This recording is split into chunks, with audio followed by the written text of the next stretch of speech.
Convinced that President Trump had won and all of the Republican candidates had won. And when I got up on November 4th and saw the results, I was confused. I couldn't figure out what happened. And I had a fear come upon me that I hadn't felt since I was a young child. I grew up, I'm old enough to remember what it's like to live in Jim Crow America.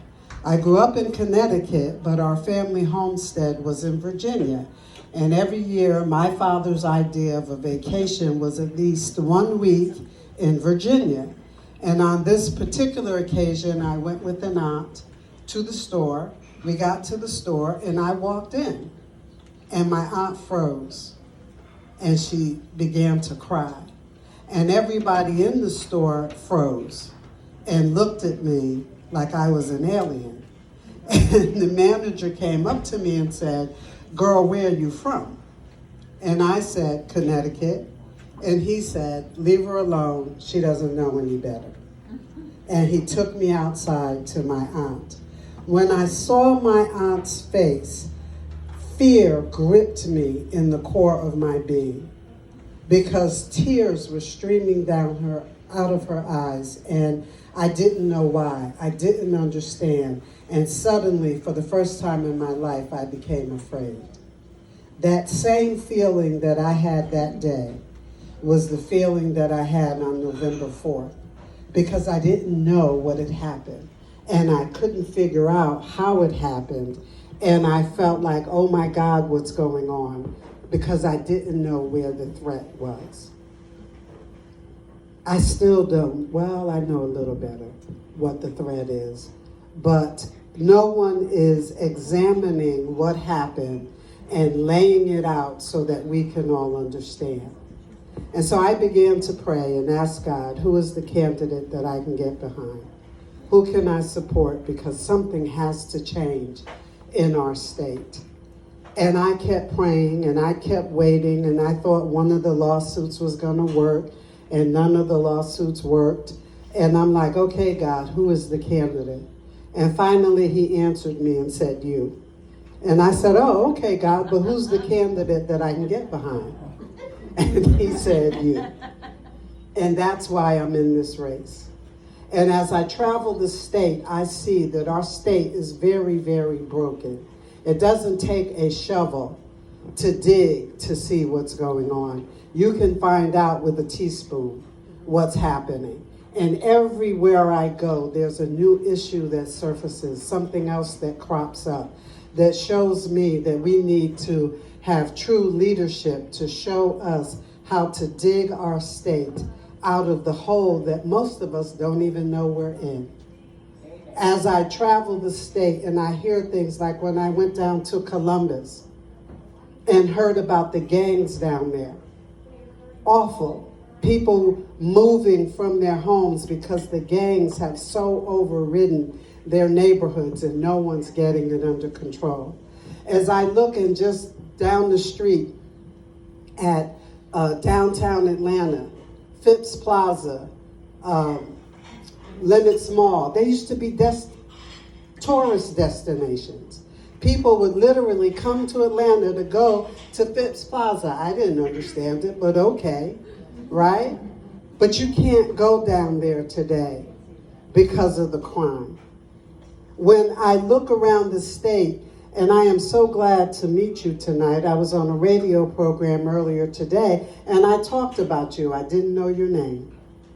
But I talked about how our parents who are trying to fight for our children are being arrested. And the host said to me, that's not in Georgia. That's in other parts of the country, but that's not in Georgia. And I stopped her and said, didn't you hear what happened in Gwinnett? Our parents are being arrested simply for attempting to stand up for their children. When I hear stories like that, when I hear a young girl in Forsyth County begging the board to allow them to keep hardcore pornographic books in the library because her parents don't mind. But what about all the parents who do mind the books that are so filthy. When one of the parents attempted to read an excerpt out of the book, the chairman of the board gavelled her down and told her she couldn't because there were children in the room. Well, if she couldn't read that excerpt, then why are they in our books? I don't understand. I don't understand how our greatest industry, the farming industry, has to rely on people being human trafficked into our state to deal with the crops when we can find better solutions for the lack of people to do our farming. And that's a huge issue, but we can find better solutions than encouraging and allowing illegal people to come into our state to do that. One of the candidates for Congress went to the border to see for herself what actually was going on. And she saw people walking across freely our border and not being stopped or arrested. When she got on the plane to come back home, guess who was on that plane with her? Some of the very illegals who have walked across the border. If you come to DeKalb County, where I live, you will find that 179 teachers haven't been paid for more than a semester. When you ask the superintendent, where did the money go? He says, oh, the FBI is investigating it, yet those teachers are still not paid. In DeKalb County, there are certain zip codes where the internet is free, and because we were doing the social distancing, remote learning thing, all of the children should have been given the information on how to access the free internet. But in Clarkston, which is a major refugee area, they had no idea that they could get free internet. So what happened to all those children? We are hearing that most children are more than a year or 2 or 3 behind because of the digital learning. But what are those children? Because they were already behind when they started out. Everywhere I go in the state, I hear of another issue, another concern, and there's no leadership to deal with it. So I have 5 smooth stones to fight this Goliath. 1, election integrity. I am so disturbed that our Secretary of State is talking about putting our election data in the cloud. Let me tell you, I called a friend of mine who is a techie, and I said, okay, I have some concerns, but I don't know why. And she said, are you near your computer? And I said, yes. She said, open up your computer, and I have an iPhone. And she said, go to iCloud.com. And so I did. And all of my data was in there. And she said, I can manipulate your data from the cloud. I can erase you. I can change your information. I can move it. And so we got together and she showed me side by side. She went into my cloud and deleted some of my pictures. She wrote notes. She sent text messages to people out of the cloud. So what happens when Salesforce, that is very heavily connected to the Democrat Party, that is very heavily connected, from what I understand, to the boogeyman of the race, that everybody tells you you should only vote for the one that can beat the boogeyman, Stacey Abrams, right? I'll tell you how to get rid of the boogeyman very easily. All we need to do is turn the light on, right? Isn't that what we told our kids? Turn the light on, right? But they're telling you that they're the only ones that can beat her, and yet that Salesforce software, the CEO, is connected to Schwab of the World Economic whatever, and under there is Stacey Abrams. Why would we contract with a business that is so closely tied to the Democrat Party? Doesn't make sense to me. It's a danger. It's a danger for our state. It's a danger for our voting. So I want to see us come back to a secure system that includes a closed system that no one can tap into outside of our government. I want to see school choice so that the money truly follows the child rather than the school system. I think parents are smart enough to know for themselves and pick a school that is going to be best suited to their child's education. We don't have to fight SEI, DEI, CRT, that is teaching our children to hate. They're teaching young black children you can never accomplish anything because of your God-given trait of the color of your skin. They're teaching our young Caucasian children that you are terrible oppressors because you have white privilege. Why would we want to leave our children trapped in schools that are teaching them to hate? I think parents are smart enough to pick schools, and if that's what the parent wants, then let the money follow the child and they can pick that. But that's not what most of us want, and that's why I support school choice. So that parents who are fighting for their children never again get arrested. I support medical freedom. I have a dear friend who was pregnant and she became preeclamptic and her baby died. And she went to a hospital not too far from here so that they could induce labor. The anesthesiologist would not give her anesthesia. The doctor would not come in and deliver her child.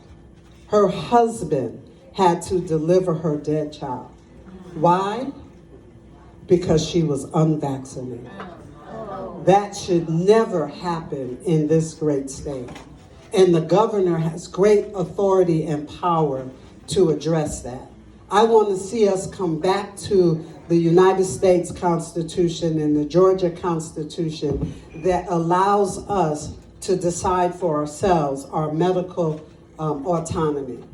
No one should be able to force us to do a medical procedure that we object to for whatever reason. And in her case, the actual manufacturer of the jab tells you don't give it to pregnant women.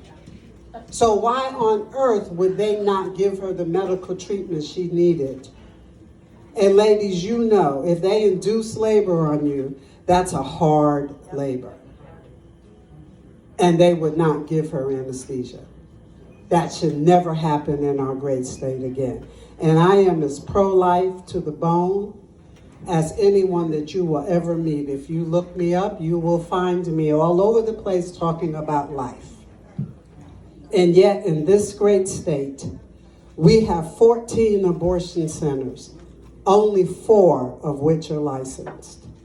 10 are considered doctor's offices. None of them are inspected. So someone mentioned the pain capable bill. There's not a person in the state of Georgia that can tell you whether or not, an official person, let me say it that way, that can tell you whether or not the pain capable bill is being enforced in our state, because they don't inspect the abortion centers.